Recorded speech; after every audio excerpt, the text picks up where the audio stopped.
అందరికీ నమస్కారం.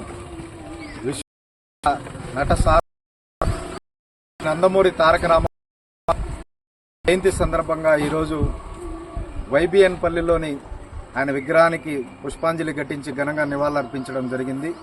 తెలుగు జాతి ఉన్నంత వరకు గర్వించదగ్గ వ్యక్తి, గుర్తించదగ్గ వ్యక్తి. ఈ తెలుగు ప్రజలు ప్రపంచవ్యాప్తంగా తలెత్తుకునే విధంగా చేసినటువంటి గొప్ప వ్యక్తి. అట్లా సినీ రంగంలో కానీ ఇట్లా రాజకీయ రంగంలో కానీ వారికంటూ ఒక గుర్తింపు తెచ్చుకొని పేద ప్రజలకు సేవ చేసినటువంటి గొప్ప నాయకుడు శ్రీ నందమూరి తారక రామారావు. ఈ చరిత్ర ఉన్నన్ని రోజులు, తెలుగు జాతి ఉన్నన్ని రోజులు కూడా వారు చిరస్మరణీయుడు. వారిని ప్రతి ఒక్కరూ కూడా గుర్తించుకోవాలి. జై హింద్. జోహార్ ఎన్టీఆర్, జోహార్ ఎన్టీఆర్, జోహార్ ఎన్టీఆర్, జోహార్ ఎన్టీఆర్, జోహార్ ఎన్టీఆర్, జోహార్ ఎన్టీఆర్.